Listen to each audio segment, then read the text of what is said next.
ಪ್ರಿಯ ವಿದ್ಯಾರ್ಥಿಗಳೇ, ಇವತ್ತು ದೈಹಿಕ ಶಿಕ್ಷಣದಲ್ಲಿ ಅಧ್ಯಾಯ 1 ತಾರ್ಕಿಕ. ಇವತ್ತು ತಾರ್ಕಿಕ ಮಾಡೋಣ. ಅದರಲ್ಲಿ ಘಟಕ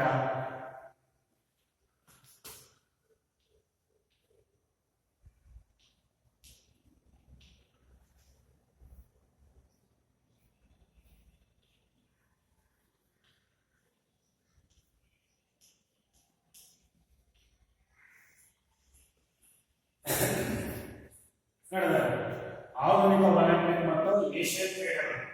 ಆಧುನಿಕ ಒಲಿಂಪಿಕ್ ಹಿಂದೆ ಆಧುನಿಕ ಒಲಿಂಪಿಕ್ ಕ್ರೀಡೆಗಳು, ಒಲಿಂಪಿಕ್ ಮತ್ತು ಏಷ್ಯನ್ ಕ್ರೀಡೆಗಳು. ಯಾವ್ಯಾವ ಏಷ್ಯನ್ ಕ್ರೀಡೆಗಳು ಇದರಲ್ಲಿ ಆಧುನಿಕ ಒಲಿಂಪಿಕ್ ಪ್ರಾರಂಭ ಮತ್ತು ಅದರ ಉದ್ದೇಶಗಳು. ಆಧುನಿಕ ಒಲಿಂಪಿಕ್ಕಿನ ಪ್ರಾರಂಭ ಯಾವಾಗ ಪ್ರಾರಂಭವಾಗುವುದು ಅನ್ನೋದರ ಬಗ್ಗೆ ಮತ್ತು ಅದರ ಉದ್ದೇಶಗಳು ಯಾವುದು, ಆಧುನಿಕ ಒಲಿಂಪಿಕ್ನ ಉದ್ದೇಶಗಳು ತೆಗೆದುಕೊಂಡು ಮತ್ತೆ ಒಲಿಂಪಿಕ್ ಧ್ವಜ ಇದೆ ಅಲ್ವಾ, ಅದ್ರ ಬಗ್ಗೆ ತಿಳ್ಕೊಂಡು ಒಲಿಂಪಿಕ್ ಜ್ಯೋತಿ ಮತ್ತು ಏಷ್ಯನ್ ಕ್ರೀಡೆಗಳು ಅಲ್ವಾ, ಅದ್ರ ಬಗ್ಗೆ ಇವತ್ತು ಕೂಲಂಕುಷವಾಗಿ ತಿಳ್ಕೊಳ್ಳೋದು. ವಿದ್ಯಾರ್ಥಿಗಳು, ಒಲಿಂಪಿಕ್ ಕ್ರೀಡೆಗಳು ಜಗತ್ತಿನಲ್ಲಿಯೇ ಅತಿ ಶ್ರೇಷ್ಠ ಕ್ರೀಡಾಪಟುಗಳನ್ನು ನಿರ್ಧರಿಸುವ ಪಂದ್ಯಾಟಗಳಾಗಿವೆ. ನೋಡಿ, ಈ ಒಲಿಂಪಿಕ್ ಕ್ರೀಡೆಗಳು ಏನಾಗಿದೆ ಅಂತಂದ್ರೆ ಜಗತ್ತಿನಲ್ಲಿಯೇ ಅತಿ ಶ್ರೇಷ್ಠ ಕ್ರೀಡಾಪಟುಗಳನ್ನು ನಿರ್ಧರಿಸುವ ಪಂದ್ಯಾಟಗಳಾಗಿವೆ. ಯಾವುವು ಈ ಒಲಿಂಪಿಕ್ ಕ್ರೀಡೆಗಳು? ಆಧುನಿಕ ಒಲಿಂಪಿಕ್ ಕ್ರೀಡೆಗಳು ಜಗತ್ತಿನಲ್ಲಿಯೇ ಅತಿ ಶ್ರೇಷ್ಠ ಕ್ರೀಡಾಪಟುಗಳನ್ನು ನಿರ್ಧರಿಸುವ ಪಂದ್ಯಾಟಗಳಾಗಿವೆ. ಇಂತಹ ಒಲಿಂಪಿಕ್ ಕ್ರೀಡೆಗಳು ಮೊಟ್ಟ ಮೊದಲು ಗ್ರೀಕ್ ದೇಶದಲ್ಲಿ ಪ್ರಾರಂಭವಾದವು. ಇಂತಹ ಒಲಿಂಪಿಕ್ ಕ್ರೀಡೆಗಳು ಎಲ್ಲಿ ಪ್ರಾರಂಭವಾದವು? ಮೊಟ್ಟ ಮೊದಲಿಗೆ ಗ್ರೀಕ್ ದೇಶದಲ್ಲಿ ಪ್ರಾರಂಭವಾದವು. ಗ್ರೀಕ್ ದೇಶದಲ್ಲಿ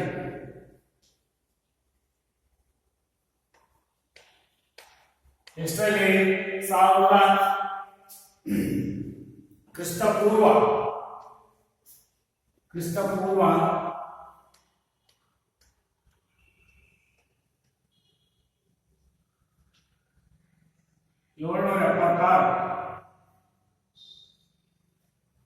ನೋಡಿ,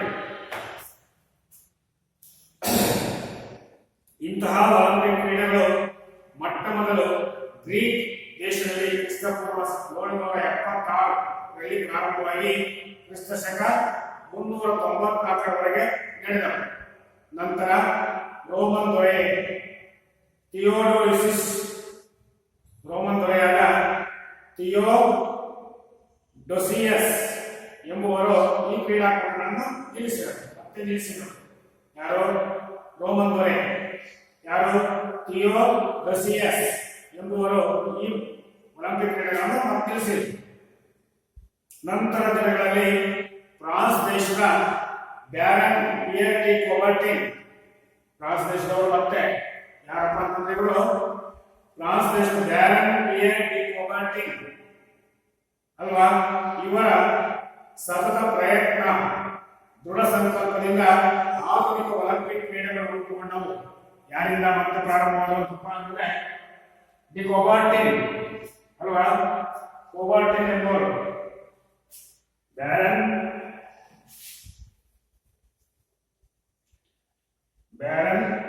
ಪಿಯರ್ ಡಿ ಕೊಬರ್ಟಿನ್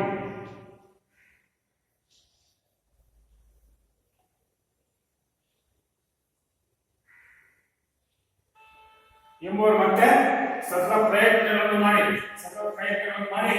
ಮತ್ತೆ ಈ ಬ್ಯಾರನ್ ಪಿಯರ್ ಡಿ ಕೊಬರ್ಟಿನ್ ಅವರು ಈ ಒಲಿಂಪಿಕ್ ಕ್ರೀಡೆಗಳನ್ನು ಪ್ರಾರಂಭ ಮಾಡಿದರು. ಎಷ್ಟರಲ್ಲಿ? ದೃಢ ಸಂಕಲ್ಪದಿಂದ ಆಧುನಿಕ ಒಲಿಂಪಿಕ್ ಕ್ರೀಡೆಗಳು ರೂಪುಗೊಂಡವು. 1894ರಲ್ಲಿ 1894ರಲ್ಲಿ ಫ್ರಾನ್ಸಿನ ಸಾರಾವಾನಿನಲ್ಲಿ ಸೇರಿದ ಅಂತಾರಾಷ್ಟ್ರೀಯ ಹವ್ಯಾಸಿ ಕ್ರೀಡಾ ಅಧಿವೇಶನದಲ್ಲಿ ಒಲಿಂಪಿಕ್ ಅನ್ನು ಮತ್ತೆ ಪ್ರಾರಂಭಿಸಬೇಕೆಂಬ ಯೋಜನೆಯನ್ನು ಮಂಡಿಸಿದರು. ಎಲ್ಲಮ್ಮ ಅಂತಂದ್ರೆ 1894ರಲ್ಲಿ ಏನ್ ಮಾಡಿದ್ರಪ್ಪ ಅಂತಂದ್ರೆ ಫ್ರಾನ್ಸಿನ ಸಾರಾಬಾಲಿನಲ್ಲಿ ಸೇರಿದ ಅಂತಾರಾಷ್ಟ್ರೀಯ ಹವ್ಯಾಸ ಕ್ರೀಡಾ ಅಧಿವೇಶನದಲ್ಲಿ ಈ ಒಲಿಂಪಿಕ್ ಕ್ರೀಡೆಗಳನ್ನು ಮತ್ತೆ ಪ್ರಾರಂಭಿಸಬೇಕೆಂದು ಆದೇಶ ಮಾಡಿದರು. ಮತ್ತೆ ಪ್ರಾರಂಭಿಸಬೇಕು ಎಂಬ ಯೋಜನೆ ಮಾಡಿಕೊಂಡು ಗೊತ್ತಾಯ್ತಾ. ಇವರ ಯೋಜನೆಯನ್ನು ಎಲ್ಲಾ ರಾಷ್ಟ್ರಗಳು ಒಪ್ಪಿ ಯಾವ ಯೋಜನೆಯನ್ನ ಬ್ಯಾರನ್ ಪಿಯರ್ ಡಿ ಕೂಬರ್ಟನ್ ಅವರ ಯೋಜನೆಯನ್ನು ಎಲ್ಲಾ ದೇಶಗಳು ಒಪ್ಪಿರುವಂತೆ ಮಾಡಲೇಬೇಕೆಂದು ಒಲಿಂಪಿಕ್ ಕ್ರೀಡೆಗಳನ್ನ ಮತ್ತೆ ಪ್ರಾರಂಭ ಮಾಡಬೇಕು ಅಂತೇಳಿ ಇದು ಮಾಡಿ ಸಮಿತಿಯನ್ನು ರಚಿಸಲಾಯಿತು.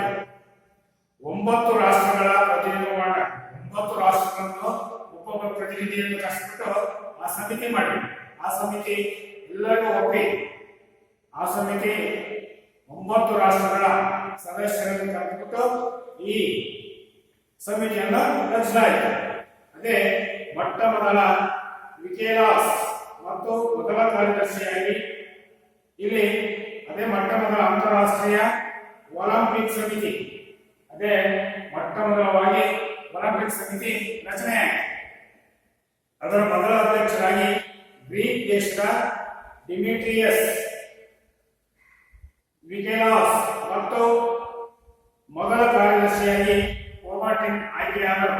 ನೋಡಲಿ ಈ ಸಮಿತಿ ಅಧ್ಯಕ್ಷರು ಮೊಟ್ಟ ಮೊದಲಿಗೆ ಯಾರಪ್ಪ ಅಂತಂದ್ರೆ ಗ್ರೀಕ್ ದೇಶದ ಡಿಮಿಟ್ರಿಯಸ್ ವಿಕೇಲಾಸ್ ಮತ್ತು ಮೊದಲ ಕಾರ್ಯದರ್ಶಿಯಾಗಿ ಕೂಬರ್ಟನ್ ಅವರು ಆಯ್ಕೆಯಾದರು. ಈ ಸಮಿತಿಗೆ ಮೊದಲ ಅಧ್ಯಕ್ಷರು ಮೊಟ್ಟ ಮೊದಲಿಗೆ ಅಧ್ಯಕ್ಷರಾಗಿ ಗ್ರೀಕ್ ದೇಶದವರು ಯಾರು ಡಿಮಿಟ್ರಿಯಸ್ ವಿಕೇಲಾಸ್ ಮತ್ತು ಮೊದಲ ಕಾರ್ಯದರ್ಶಿಯಾಗಿ ಆ ಸಮಿತಿಯ ಕಾರ್ಯದರ್ಶಿ ಅಲ್ವಾ ಅಧ್ಯಕ್ಷರು ಕಾರ್ಯದರ್ಶಿಯಾಗಿ ಕೂಬರ್ಟನ್ ಅವರು ಆಯ್ಕೆಯಾದರು.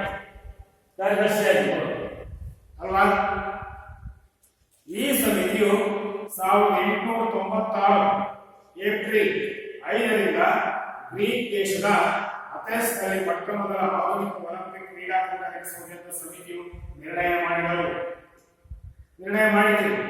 ಯಾವುದೇ ಈ ಸಮಿತಿ ಯಾವುದೋ ಅಧ್ಯಕ್ಷರು ಗ್ರೀಕ್ ದೇಶದ ಡಿಮಿಟ್ರಿಯಸ್ ವಿಕೇಲಾಸ್ ಮತ್ತು ಕಾರ್ಯದರ್ಶಿಗಳು ಯಾರು ಕೂಬರ್ಟನ್ ಅವರು ಎಲ್ಲಿ ಏನ್ ಮಾಡಿದ್ರಪ್ಪ ಅಂತಂದ್ರೆ 1896 ಏಪ್ರಿಲ್ 1896 ಏಪ್ರಿಲ್ನಲ್ಲಿ 5ರಿಂದ ಗ್ರೀಕ್ ದೇಶದ ಅಥೆನ್ಸ್ನಲ್ಲಿ ಮೊಟ್ಟ ಮೊದಲ ಆಧುನಿಕ ಒಲಿಂಪಿಕ್ ಕ್ರೀಡಾಕೂಟ ನಡೆಸುವುದೆಂದು ಮೊಟ್ಟ ಮೊದಲ ಒಲಿಂಪಿಕ್ ಕ್ರೀಡಾಕೂಟವನ್ನು ನಡೆಸಬೇಕೆಂದು ಇಲ್ಲಿ ಗ್ರೀಕ್ ದೇಶದ ಅಥೆನ್ಸ್ನಲ್ಲಿ ಈ ಮೊಟ್ಟ ಮೊದಲಿಗೆ ಒಲಿಂಪಿಕ್ ಕ್ರೀಡೆಗಳನ್ನು ಪ್ರಾರಂಭ ಮಾಡಬೇಕು ಅಂತೇಳಿ ಈ ಸಮಿತಿಯು ನಿರ್ಣಯ ಮಾಡಿದೆ. 1894ರಲ್ಲಿ ರಚಿತವಾದ ಅಂತಾರಾಷ್ಟ್ರೀಯ ಒಲಿಂಪಿಕ್ ಸಮಿತಿಯ ಮುಖ್ಯ ಕಚೇರಿ 1894ರಲ್ಲಿ ರಚಿತವಾದ ಅಂತಾರಾಷ್ಟ್ರೀಯ ಒಲಿಂಪಿಕ್ ಸಮಿತಿಯ ಮುಖ್ಯ ಕಚೇರಿ ಎಲ್ಲಿತ್ತಪ್ಪ ಅಂತಂದ್ರೆ ಸ್ವಿಟ್ಜರ್ಲ್ಯಾಂಡಿನ ಲೂಸಾನದಲ್ಲಿದೆ. ಯಾವುದು 1894ರಲ್ಲಿ ರಚಿತವಾದ ಅಂತಾರಾಷ್ಟ್ರೀಯ ಒಲಿಂಪಿಕ್ ಸಮಿತಿಯ ಮುಖ್ಯ ಕಚೇರಿ ಎಲ್ಲಿದೆ? ಸ್ವಿಟ್ಜರ್ಲ್ಯಾಂಡಿನ ಲೂಸಾನದಲ್ಲಿ ಈ ಒಲಿಂಪಿಕ್ ಅಂತಾರಾಷ್ಟ್ರೀಯ ಒಲಿಂಪಿಕ್ ಸಮಿತಿಯ ಮುಖ್ಯ ಕಚೇರಿ ಅಲ್ಲಿ ಇದೆ. ಎಲ್ಲಿ? ಲೂಸಾನದಲ್ಲಿ. ಸ್ವಿಟ್ಜರ್ಲ್ಯಾಂಡ್ನ ಲೂಸಾನದಲ್ಲಿ ಈ ಒಲಿಂಪಿಕ್ ಸಮಿತಿಯ ಕಚೇರಿ ಅಲ್ಲಿ ಇದೆ.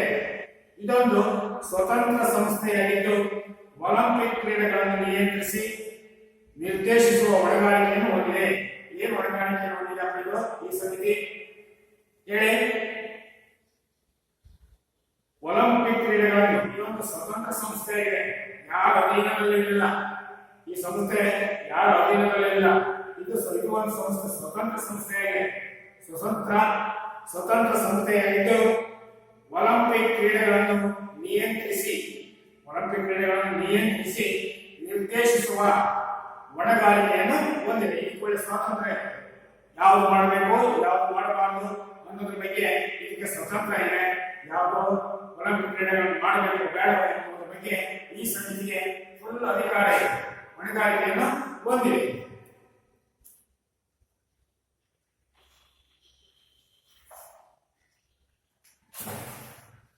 ಇಲ್ಲಿ ಯಾವುದೇ ಜಾತಿ, ಧರ್ಮ, ವರ್ಣ, ಧರ್ಮ ಭೇದ ಭಾವವಿಲ್ಲದೆ ನಡೆಯುವ ಪ್ರಪಂಚದ ಅತಿ ದೊಡ್ಡ ಸಾಮೂಹಿಕ ಕಾರ್ಯಕ್ರಮವೆಂದರೆ ಒಲಿಂಪಿಕ್ಸ್ ಮಾತ್ರ. ಇದರಲ್ಲಿ ಯಾವುದೇ ಜಾತಿ, ಧರ್ಮ ಯಾವ್ಯಾವೂ ಇಲ್ಲ ಅಲ್ವಾ, ವರ್ಣ ಭೇದವಿಲ್ಲ ಅಲ್ವಾ, ನಡೆಯುವ ಪ್ರಪಂಚದ ಅತಿ ದೊಡ್ಡ ಸಾಮೂಹಿಕ ಕಾರ್ಯಕ್ರಮವೆಂದರೆ ಈ ನಮ್ಮ ಪ್ರಪಂಚದಲ್ಲಿ ನಡೆಯುವಂತಕ್ಕಂಥ ಅತಿ ದೊಡ್ಡ ಕಾರ್ಯಕ್ರಮ ಅಂದ್ರೆ ಈ ಒಲಿಂಪಿಕ್ ಕ್ರೀಡೆಗಳು. ಇದರಲ್ಲಿ ಯಾವ ಜಾತಿ ಇಲ್ಲ, ಆ ಜಾತಿ ಈ ಜಾತಿ ಅನ್ನಂಗಿಲ್ಲ, ಎಲ್ಲಾ ಧರ್ಮದವರು ಈ ಒಲಿಂಪಿಕ್ ಕ್ರೀಡೆಗಳಲ್ಲಿ ಭಾಗವಹಿಸ್ತಾರೆ. ಭೇದ ಭಾವವಿಲ್ಲದೆ ನಡೆಯುವ ಪ್ರಪಂಚದ ಅತಿ ದೊಡ್ಡ ಸಾಮೂಹಿಕ ಕಾರ್ಯಕ್ರಮವೆಂದರೆ ಒಲಿಂಪಿಕ್ಸ್ ಮಾತ್ರ. ಯಾವುದೇ ಜಾತಿ ಭೇದವಿಲ್ಲದೆ ನಡೆಯುವ ಕಾರ್ಯಕ್ರಮ ಅಂದ್ರೆ ಈ ಒಲಿಂಪಿಕ್ಸ್ ಒಲಿಂಪಿಕ್ ಕ್ರೀಡೆ ಮಾತ್ರ ಅಲ್ವಾ. ಡೈಡಾ ತಿಳಿಸಿದ ಒಲಿಂಪಿಕ್ ಧ್ಯೇಯ ವಾಕ್ಯವಾದ ಡೈಟಿಯಸ್ ಫೋರ್ಟಿಯಸ್ ಆರ್ಟಿಯಸ್ ಎಂದರೆ ಇನ್ನು ವೇಗ, ಇನ್ನು ಎತ್ತರ, ಇನ್ನು ಶಕ್ತಿ. ನೋಡಿ ಇಲ್ಲಿ ಧ್ಯೇಯ ವಾಕ್ಯ ಇದೆ. ಯಾರು ರಚಿಸಿದ್ರು?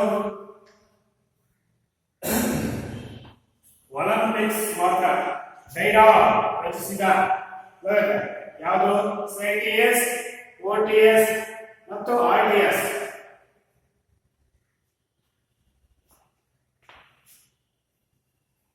ಸೈಟಿಯಸ್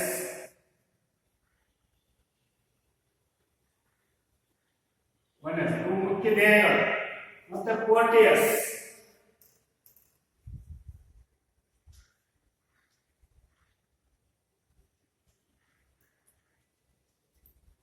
ಮೂರನೇದು ಆರ್ಟಿಎಸ್.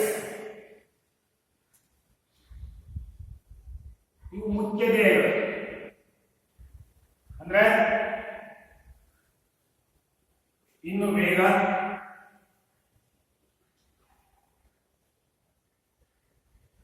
ಅಲ್ವಾ, ಇನ್ನು ಎತ್ತರ,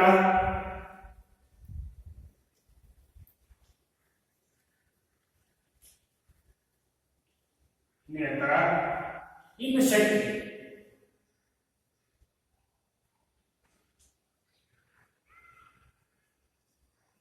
ನೋಡಿ ಡೈಟಿಯಸ್ ಅಂದ್ರೆ ವೇಗ. ಇವು ಧ್ಯೇಯವಾಕ್ಯಗಳು. ಒಲಿಂಪಿಕ್ಸ್ ನಲ್ಲಿ ಯಾರು? ಡೈಡಾ ರಚಿಸಿದ ಒಲಿಂಪಿಕ್ ಧ್ಯೇಯ ವಾಕ್ಯವಾದ ಡೈಟಿಯಸ್, ಓಟಿಯಸ್ ಮತ್ತು ಆರ್ಟಿಯಸ್. ಇದರಲ್ಲಿ ಸೈಟಿಯಸ್ ಅಂದ್ರೆ ಇನ್ನು ವೇಗವಾಗಿರಬೇಕು, ಮತ್ತೆ ಓಟಿಯಸ್ ಅಂದ್ರೆ ಇನ್ನು ಎತ್ತರ, ಆರ್ಟಿಎಸ್ ಅಂದ್ರೆ ಇನ್ನು ಶಕ್ತಿ. ಇದರಲ್ಲಿ ಇಷ್ಟನ್ನು ಹೊಂದಿದ ಮಾತ್ರ ಒಲಿಂಪಿಕ್ಸ್ ಭಾಗವಹಿಸಕ್ಕೆ ಸಾಧ್ಯವಾಗುತ್ತೆ. ಇನ್ನು ವೇಗವಾಗಿರಬೇಕು, ಮತ್ತೆ ಇನ್ನು ಎತ್ತರವಾಗಿರಬೇಕು, ಮತ್ತೆ ಶಕ್ತಿಯುತವಾಗಿರಬೇಕು, ದೇಹ ಸದೃಢವಾಗಿರಬೇಕು. ಇವು ಒಲಿಂಪಿಕ್ಸ್ ನ ವಾಕ್ಯಗಳು, ಧ್ಯೇಯ ವಾಕ್ಯಗಳು.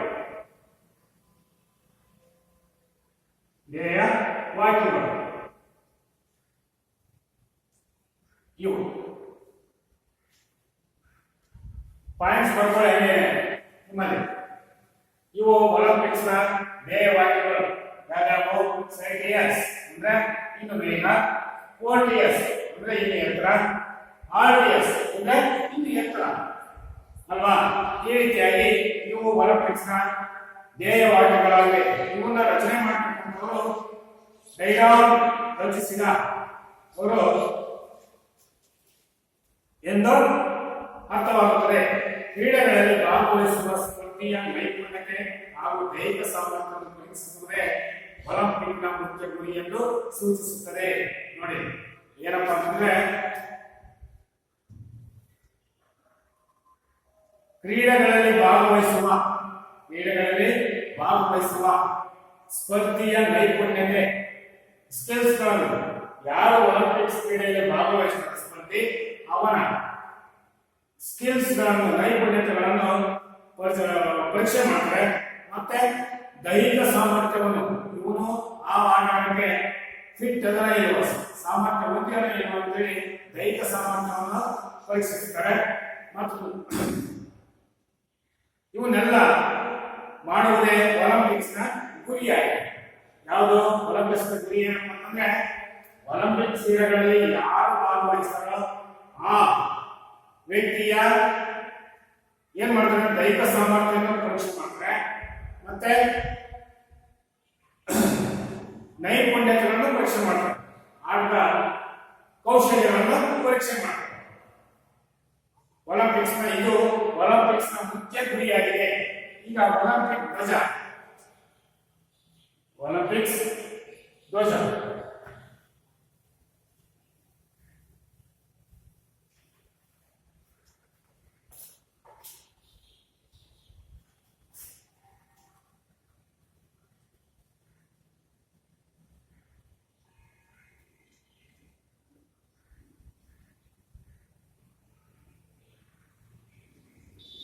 ಒಲಿಂಪಿಕ್ ಧ್ವಜ ಇದರಲ್ಲಿ ಒಲಿಂಪಿಕ್ ಧ್ವಜ ಈ ಒಲಿಂಪಿಕ್ ಕ್ರೀಡಾಕೂಟಗಳಲ್ಲಿ ನಾವು ಕ್ರೀಡಾಕೂಟಗಳನ್ನು ಎಲ್ಲಾ ಸಾಧನೆಗಳನ್ನು ಬರೆದುಕೊಂಡಿರ್ತಾರೆ ಅಲ್ವಾ. ಈ ವಲಯ ಮಟ್ಟ ಆಡ್ತಾರೆ, ತಾಲೂಕು ಮಟ್ಟ ಆಡ್ತಾರೆ, ಮತ್ತೆ ಜಿಲ್ಲಾ ಮಟ್ಟ ಆಡ್ತಾರೆ, ಎಲ್ಲ ಅವರ ಶಾಲೆಯಿಂದ ಒಂದು ಧ್ವಜವನ್ನು ಇಸ್ಕೊಂಡಿರ್ತಾರೆ. ಹಾಗೆ ಈ ಒಲಿಂಪಿಕ್ ಕ್ರೀಡಾಕೂಟದಲ್ಲಿ ಒಂದು ಒಲಿಂಪಿಕ್ ಕ್ರೀಡಾ ಧ್ವಜ ಇದೆ.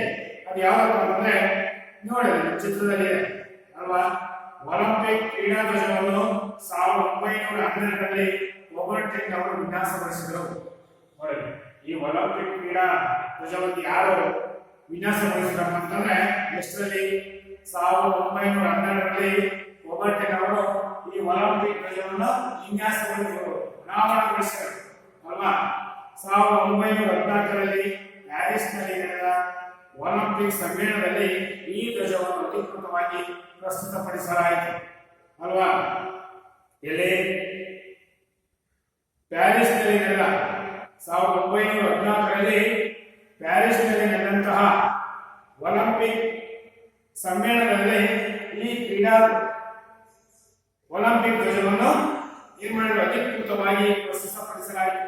ಅಧಿಕೃತವಾಗಿ ಈ ಕ್ರೀಡಾ ಒಲಿಂಪಿಕ್ ಧ್ವಜವನ್ನು ಪ್ರಸ್ತುತಪಡಿಸಿದರು, ವಿನ್ಯಾಸಗೊಳಿಸಿದರು. ಯಾರು ಇವರು ನಮ್ಮ ಇದರ ಮೊದಲ ಬಾರಿಗೆ 1920ರ ಬೆಲ್ಜಿಯಂನ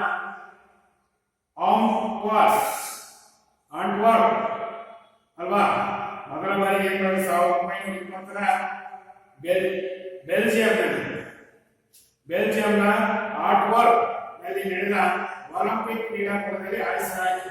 ಇದನ್ನು ಮೊದಲು ಮೊಟ್ಟಮೊದಲಿಗೆ ಎಲ್ಲಿ ಆಯೋಜಿಸಲಾಯಿತಪ್ಪ ಅಂತಂದ್ರೆ 1920ರ ಬೆಲ್ಜಿಯಂನ ಆಂಟ್ವರ್ಪ್ ನಲ್ಲಿ ನಡೆದ ಒಲಿಂಪಿಕ್ ಕ್ರೀಡಾಕೂಟದಲ್ಲಿ ಈ ಕ್ರೀಡಾ ಧ್ವಜವನ್ನು ಒಲಿಂಪಿಕ್ ಧ್ವಜವನ್ನು ಆರಿಸಲಾಯಿತು ಅಲ್ವಾ.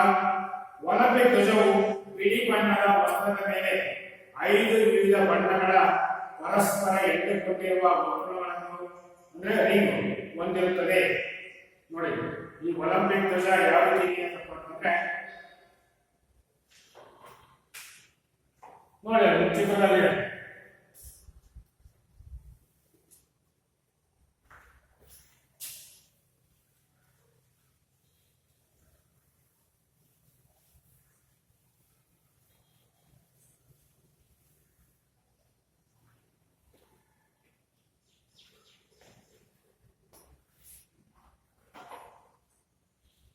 ಒಲಿಂಪಿಕ್ ಧ್ವಜ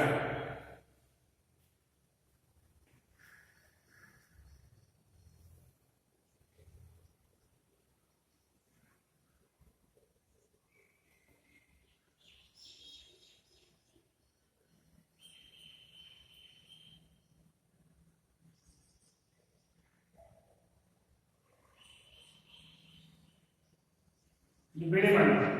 ಇಲ್ಲಿ 5 ವರ್ಗಗಳು ರಿಂಗುಗಳು ಯಾವ ರೀತಿ ನೋಡ್ಕೊಂಡಿದ್ದಾರೆ ನೋಡಿ ಅಲ್ವಾ. ಇದೇ ರೀತಿಯಾಗಿ 5 ರಿಂಗುಗಳು ಈ ರೀತಿಯಾಗಿ ಅಲ್ವಾ. ಒಲಿಂಪಿಕ್ ಧ್ವಜ ಅಲ್ವಾ. ಏನಪ್ಪಾ ಅಂತಂದ್ರೆ ಒಲಿಂಪಿಕ್ ಕ್ರೀಡಾಧ್ವಜವನ್ನು 1912 12ರಲ್ಲಿ ಕುಬರ್ಟಿನ್ ಅವರು ವಿನ್ಯಾಸಗೊಳಿಸಿದರು. 1914ರಲ್ಲಿ ಪ್ಯಾರಿಸ್ನಲ್ಲಿ ನಡೆದ ಒಲಿಂಪಿಕ್ ಸಮ್ಮೇಳನದಲ್ಲಿ ಈ ಧ್ವಜವನ್ನು ಅಧಿಕೃತವಾಗಿ ಪ್ರಸ್ತುತಪಡಿಸಲಾಯಿತು. ಮೊದಲ ಬಾರಿಗೆ 1920ರ ಬೆಲ್ಜಿಯಂನ ಆಂಟ್ವಾರ್ಪ್ ನಲ್ಲಿ ನಡೆದ ಒಲಿಂಪಿಕ್ ಕ್ರೀಡಾಕೂಟದಲ್ಲಿ ಆಡಿಸಲಾಯಿತು. ಒಲಿಂಪಿಕ್ ಧ್ವಜವು ಬಿಳಿ ಬಣ್ಣದಿಂದ ಕೂಡಿದೆ. ಈ ಧ್ವಜವು ಬಿಳಿ ಬಣ್ಣ ಇರಬೇಕು, ಯಾವುದೇ ಕಲರ್ ಇರಲಿಲ್ಲ, ಬಿಳಿ ಬಣ್ಣವಾಗಿ ಇರಬೇಕು. ಬಣ್ಣದ ವಸ್ತ್ರದ ಮೇಲೆ ವಿವಿಧ ಬಣ್ಣಗಳ ನೋಡಿ, ವಿವಿಧ ಬಣ್ಣಗಳ ರಿಂಗ್ಗಳು ಅಲ್ವಾ, 5 ವಿವಿಧ ಬಣ್ಣಗಳ ಪರಸ್ಪರ ಎಳೆದುಕೊಂಡಿರಬೇಕು. ಈ ರೀತಿಯಾಗಿ ಈ 5 ರಿಂಗ್ಗಳು ಈ 5 ರಿಂಗ್ಗಳು ಅಲ್ವಾ, 5 ರಿಂಗ್ಗಳು 5 ವಿವಿಧ ಬಣ್ಣಗಳನ್ನ ಹೊಂದಿರಬೇಕು ಅಲ್ವಾ. ಎಳೆದುಕೊಂಡಿರುವ ವಸ್ತ್ರಗಳನ್ನು ಹೊಂದಿರುತ್ತವೆ. ಧ್ವಜದಲ್ಲಿ ನೀಲಿ, ಹಳದಿ, ಕಪ್ಪು, ಹಸಿರು ಮತ್ತು ಕೆಂಪು ಬಣ್ಣಗಳಿರುತ್ತವೆ. 5 ಬಣ್ಣಗಳಿರುತ್ತವೆ. ಈ ರಿಂಗ್ಗಳು ಈ ಬಿಳಿ ಬಟ್ಟೆಯಲ್ಲಿ 5 ರಿಂಗ್ಗಳನ್ನು ಒಂದಕ್ಕೊಂದು ಎಳೆದುಕೊಂಡಿರುತ್ತಿರಬೇಕು. ಅವು ಯಾವ್ಯಾವ ಕಲರ್ ಇರಬೇಕಪ್ಪ ಅಂತಂದ್ರೆ ನೀಲಿ ಕಲರ್ ಇರಬೇಕು ರಿಂಗು, ಇನ್ನೊಂದು ಹಳದಿ ಕಲರ್ ಇರಬೇಕು, ಹಳದಿ ಬಣ್ಣ, ಮತ್ತೆ ಕಪ್ಪು ಬಣ್ಣ ಇರಬೇಕು, ಮತ್ತೆ ಹಸಿರು ಬಣ್ಣ ಇರಬೇಕು, ಇನ್ನೊಂದು ಕೆಂಪು ಬಣ್ಣ. ಒಂದೊಂದು ರಿಂಗು ಒಂದು ಕಲರ್ ಈ ಸೂಚಿಸಿದಂತೆ ಯಾವ್ಯಾವ ನೀಲಿ, ಹಳದಿ, ಕಪ್ಪು, ಹಸಿರು ಮತ್ತು ಕೆಂಪು ಬಣ್ಣಗಳನ್ನು ಹೊಂದಿರಬೇಕು. ಈ ರಿಂಗುಗಳು 5 ರಿಂಗುಗಳು ಅಲ್ವಾ, 5 ಬಣ್ಣಗಳನ್ನು ಹೊಂದಿರಬೇಕು. ಯಾವುದು ಈ ಒಲಿಂಪಿಕ್ ಧ್ವಜದಲ್ಲಿ ಬಿಳಿ ಬಟ್ಟೆ ಇರಬೇಕು. ಬಟ್ಟೆಯ ಮೇಲೆ 5 ರಿಂಗುಗಳು ಒಂದಕ್ಕೊಂದು ಎಳೆದುಕೊಂಡಿರುತ್ತವೆ. ಆ ಎಳೆದುಕೊಂಡಿರುವ ರಿಂಗುಗಳಲ್ಲಿ ಬಣ್ಣಗಳು 5 ಬಣ್ಣಗಳು ಇರ್ತವೆ. ನೀಲಿ, ಹಳದಿ, ಕಪ್ಪು, ಹಸಿರು, ಕೆಂಪು ಬಣ್ಣಗಳು ಇರ್ತವೆ. ಈ ಒಲಿಂಪಿಕ್ ಜ್ಯೋತಿ ಒಲಿಂಪಿಕ್ ಜ್ಯೋತಿ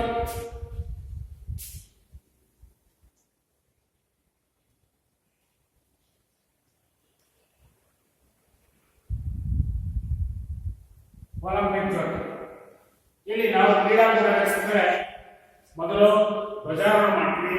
ಈ ಒಲಿಂಪಿಕ್ ಕ್ರೀಡಾಕೂಟದ ಧ್ವಜಾರೋಹಣ ಮಾಡ್ತೀವಿ. ಒಲಿಂಪಿಕ್ ಧ್ವಜವನ್ನು ನಾವು ವಲಯ ಮಟ್ಟ, ತಾಲೂಕು ಮಟ್ಟ, ಜಿಲ್ಲಾ ಮಟ್ಟ ಮಾಡೋಕೆ ಮೊದಲು ಒಲಿಂಪಿಕ್ ಧ್ವಜವನ್ನು ಅನಾವರಣ ವಿನ್ಯಾಸಗೊಳಿಸ್ತೀವಿ. ನಂತರ ಕ್ರೀಡಾಜ್ಯೋತಿ ಬರುತ್ತೆ. ಕ್ರೀಡಾಜ್ಯೋತಿ ಹಿಡ್ಕೊಂಬರ್ತೀವಿ ಈ ರೀತಿಯಾಗಿ ಅಲ್ವಾ. ಕ್ರೀಡಾಜ್ಯೋತಿ ಪ್ರಪಂಚದ ಎಲ್ಲಾ ದೇಶಗಳ ನಡುವೆ ಏಕತೆಯನ್ನು ಸಾಧಿಸಲು 1936 ಜರ್ಮನಿಯ ಬರ್ಲಿನ್ ಒಲಿಂಪಿಕ್ ಕ್ರೀಡಾಕೂಟದಲ್ಲಿ ಮೊಟ್ಟ ಮೊದಲ ಬಾರಿಗೆ ಒಲಿಂಪಿಕ್ ಜ್ಯೋತಿಯನ್ನು ಬೆಳಗುವ ಪದ್ಧತಿಯನ್ನು ಜಾರಿಗೆ ತರಲಾಯಿತು. ನೋಡಿರಿ, ಎಲ್ಲಿ 1936ರಲ್ಲಿ ಏಕತೆಯನ್ನು ಎಲ್ಲಾ ದೇಶಗಳ ನಡುವೆ ಏಕತೆಯನ್ನು ಸಮನಾಗಿರುವಂತೆ ಅಲ್ವಾ, ನಾಲ್ಕೀಯರು ಎನ್ನುವುದಿಲ್ಲ, ಎಲ್ಲಾ ದೇಶಗಳು ಸಹ ಏಕತೆಯಲ್ಲಿರುವಂತೆ ಏನ್ ಮಾಡೋಣ, ಕ್ರೀಡಾಜ್ಯೋತಿಯನ್ನು ತರಕ್ಕೆ ಶುರು ಮಾಡೋಣ. ಎಲ್ಲಿ ಏಕತೆಯನ್ನು ಸಾಧಿಸಲು 1936 ಜರ್ಮನಿಯ ಬರ್ಲಿನ್ ಒಲಿಂಪಿಕ್ ಕ್ರೀಡಾಕೂಟದಲ್ಲಿ ಮೊಟ್ಟ ಮೊದಲ ಬಾರಿಗೆ ಒಲಿಂಪಿಕ್ ಜ್ಯೋತಿಯನ್ನು ಬೆಳಗುವ ಅಲ್ಲಿ ಮೊಟ್ಟ ಮೊದಲ ಬಾರಿಗೆ ಈ ಒಲಿಂಪಿಕ್ ಜ್ಯೋತಿಯನ್ನು ಬೆಳಗಕ್ಕೆ ಪ್ರಾರಂಭ ಮಾಡಿ ಜಾರಿಗೆ ತಂದರು. ಮೊಟ್ಟ ಮೊದಲ ಬಾರಿಗೆ ಎಲ್ಲಿ ಒಲಿಂಪಿಕ್ ಜರ್ಮನಿಯ ಬರ್ಲಿನ್ನಲ್ಲಿ ಒಲಿಂಪಿಕ್ ಕ್ರೀಡಾಕೂಟದಲ್ಲಿ ಮೊಟ್ಟ ಮೊದಲ ಬಾರಿಗೆ ಒಲಿಂಪಿಕ್ ಜ್ಯೋತಿಯನ್ನು ಬೆಳಗುವ ಪದ್ಧತಿಯನ್ನು ಜಾರಿಗೆ ತರಲಾಯಿತು. ನೆನಪಿಟ್ಕೋಬೇಕು ಅಲ್ವಾ. ಪ್ರಶ್ನೆ ಕೇಳೋದ್ರ ಬಗ್ಗೆ ಒಲಿಂಪಿಯಾ ನಗರದಲ್ಲಿ ಸೂರ್ಯನ ಕಿರಣಗಳ ಸಹಾಯದಿಂದ ಪಂಚನ್ನು ಹೊತ್ತಿಸಿದ ಜ್ಯೋತಿಯನ್ನು ಒಲಿಂಪಿಯಾದಿಂದ ಸರದಿಯ ಮೂಲಕ ಓಡುತ್ತದೆ. ಅಂದ್ರೆ ಎಲ್ಲಪ್ಪ ಅಂದ್ರೆ ಒಲಿಂಪಿಯಾದ ನಗರದಲ್ಲಿ ಸೂರ್ಯನ ಕಿರಣಗಳ ಸಹಾಯದಿಂದ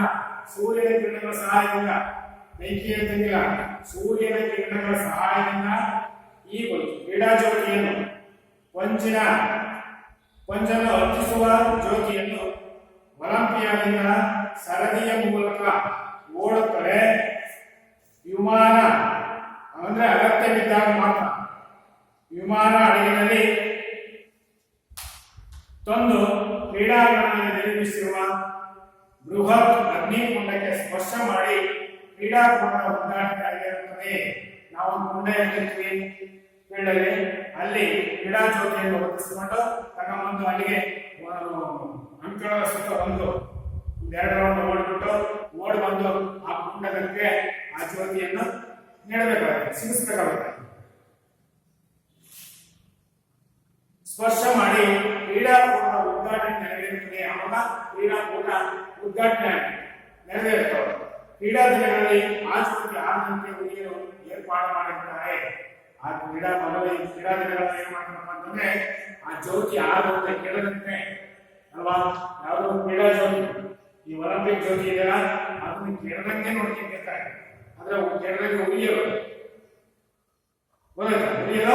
ಏರ್ಪಾಡು ಮಾಡಿ ಗ್ರೀಕ್ನ ಕವಿಯಾದ ಕಾಸ್ಟಿಸ್ ಪೊಲಿಮಾಸ್ ಬರೆದ ಗೀತೆಗೆ ಸ್ಟೈರಸ್ ಸಮರಾಸ್ ಅವರು ಸಂಗೀತ ಸಂಯೋಜನೆ ಮಾಡಿ ನಡೆಸಲಾಯಿತು. ಗ್ರೀಕ್ನ ಕವಿಯಾದ ಕವಿಗಳು ಕಾಸ್ಟಿಸ್ ಪೊಲಿಮಾಸ್ ಬರೆದ ಗೀತೆಗೆ ಸ್ಟೈರಸ್ ಸಮರಾಸ್ ಅವರು ಸಂಗೀತ ಸಂಯೋಜನೆ ಮಾಡಿ ನುಡಿಸಲಾಯಿತು. ಯಾವಾಗ ಕ್ರೀಡಾಜ್ಯೋತಿಯನ್ನು ಬೆಳೆದಾಗ ಈ ಗೀತೆಯನ್ನು ವೀಕ್ಷಿಸಲು ಬಂದಿದ್ದವರೆಲ್ಲರೂ ಬಹಳ ಮೆಚ್ಚುಗೆ ವ್ಯಕ್ತಪಡಿಸಿದ ಪರಿಣಾಮವಾಗಿ ಇದು ಒಲಿಂಪಿಕ್ ಕ್ರೀಡೆಗಳ ಅಧಿಕೃತ ಗೀತೆಯಾಯಿತು.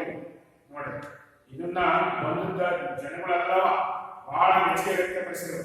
ಯಾರು ಈ ಗೀತೆಗೆ ಯಾರು ಬಂದಿದ್ರು?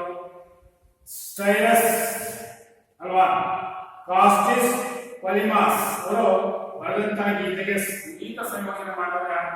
ಸ್ಟೈರಸ್ ಸಮರಾಸ್ ಸಂಗೀತ ಸಂಯೋಜನೆ ಮಾಡಿ ನುಡಿಸಲಾಯಿತು.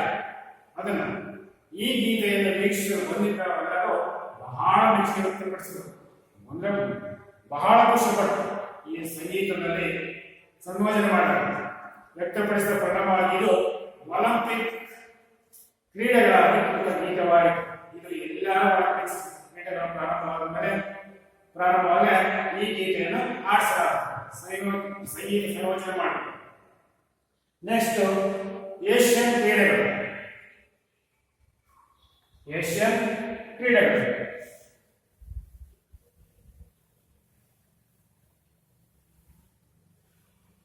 ಏಷ್ಯನ್ ಕ್ರೀಡೆಗಳು ಯಾವ್ಯಾವ ಏಷ್ಯನ್ ಕ್ರೀಡೆಗಳು?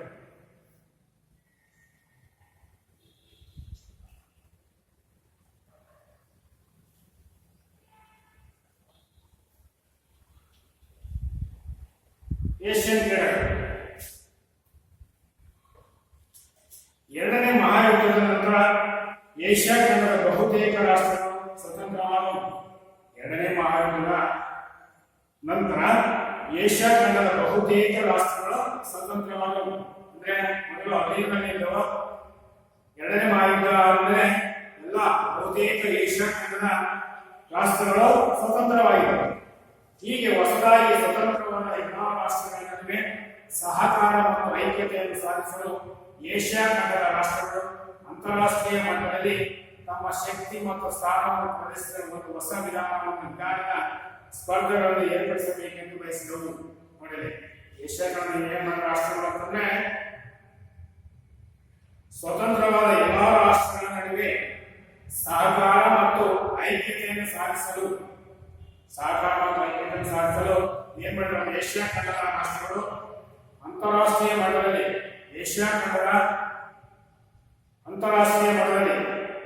ಏಷ್ಯಾ ಖಂಡದ ರಾಷ್ಟ್ರಗಳು ಅಂತಾರಾಷ್ಟ್ರೀಯ ಮಟ್ಟದಲ್ಲಿ ತಮ್ಮ ಶಕ್ತಿ ಮತ್ತು ಸ್ಥಾನವನ್ನು ಪ್ರದರ್ಶಿಸಲು ಆ ರಾಷ್ಟ್ರಗಳು ಏನ್ ಮಾಡಬೇಕು ಅಂದ್ರೆ ತನ್ನ ಶಕ್ತಿ ಸಾಮರ್ಥ್ಯವನ್ನು ಪ್ರದರ್ಶಿಸಲು ಒಂದು ಹೊಸ ವಿಧಾನದ ಸ್ಪರ್ಧೆಗಳನ್ನು ಏರ್ಪಡಿಸಬೇಕೆಂದು ಬಯಸಿದವು. ಒಂದು ಹೊಸ ವಿಧಾನದ ಸ್ಪರ್ಧೆಯನ್ನು ಏರ್ಪಡಿಸಬೇಕೆಂದು ಬಯಸಿದವು. ಇದಕ್ಕೆ ಪೂರಕವಾಗುವಂತೆ 1948 ಆಗಸ್ಟ್ 14ರ ಲಂಡನ್ ಒಲಿಂಪಿಕ್ನಲ್ಲಿ ಇಂಡಿಯನ್ ಒಲಿಂಪಿಕ್ ಕಮಿಟಿಯ ಪ್ರತಿನಿಧಿಯಾಗಿ ಶ್ರೀ ಗುರುದತ್ ಸೋಂದಿಯವರು ಭಾಗವಹಿಸಿದ್ದರು. ಆಗಸ್ಟ್ 1948 ಆಗಸ್ಟ್ 14ರ ಲಂಡನ್ ಒಲಿಂಪಿಕ್ಸ್ ನಲ್ಲಿ ಏನ್ ಮಾಡಿದ್ರು? ಇಂಡಿಯನ್ ಒಲಿಂಪಿಕ್ ಕಮಿಟಿಯ ಪ್ರತಿನಿಧಿಯಾಗಿ ಇಂಡಿಯಾ ನಮ್ಮ ಭಾರತದ ಪರವಾಗಿ ಯಾರು ಶ್ರೀ ಗುರುದತ್ ಸೋಂದಿ ಅವರು ಭಾಗವಹಿಸಿದರು. ನಮ್ಮ ಭಾರತ ಪರವಾಗಿ ಎಲ್ಲಿ ಭಾಗವಹಿಸಿದರು? ಆಗಸ್ಟ್ 1948 ಆಗಸ್ಟ್ 14 ಲಂಡನ್ ಒಲಿಂಪಿಕ್ಸ್ ನಲ್ಲಿ ಇವರು ಒಲಿಂಪಿಕ್ ಕಮಿಟಿಯ ಪ್ರತಿನಿಧಿಯಾಗಿ ಶ್ರೀ ಗುರುದತ್ ಸೋಂದಿ ಅವರು ಭಾಗವಹಿಸಿದರು. ಅಲ್ಲಿ ಏಷ್ಯಾ ಖಂಡದಿಂದ ಭಾಗವಹಿಸಿದ ಎಲ್ಲಾ ರಾಷ್ಟ್ರಗಳ ಕ್ರೀಡಾ ಪ್ರತಿನಿಧಿಗಳೊಂದಿಗೆ ಚರ್ಚಿಸಿ ಏಷ್ಯಾ ರಾಷ್ಟ್ರಗಳ ನಡುವೆ ಪರಸ್ಪರ ಸಹಕಾರದ ಭಾವನೆ ಬೆಳೆಸುವ ದೃಷ್ಟಿಯಿಂದ ಏಷ್ಯನ್ ಗೇಮ್ಸ್ ನಡೆಸುವ ಸಲಹೆಯನ್ನು ನೀಡಿದರು. ಇವರು ಏನ್ ಸಲಹೆ ನೀಡಿದರು? ಯಾರು? ಗುರುದತ್ ಸೋಂದಿ ಅವರು. ಇವರು ಸಲಹೆ ನೀಡಿದರು. ನಮ್ಮ ಭಾರತದ ಪ್ರತಿನಿಧಿಯಾಗಿ ಭಾಗವಹಿಸಿದ ಇವರು ಈ ಒಲಿಂಪಿಕ್ ಇದ್ರ ಬಗ್ಗೆ ಸಲಹೆ ನೀಡಿದರು. ಇಲ್ಲಿಗೆ ಈ ಪಾಠವನ್ನು ಮುಗಿಸೋಣ. ಮುಂದಿನ ಅವಧಿಯಲ್ಲಿ ಈ ಪಾಠವನ್ನು ಮುಂದುವರಿಸೋಣ. Thank you.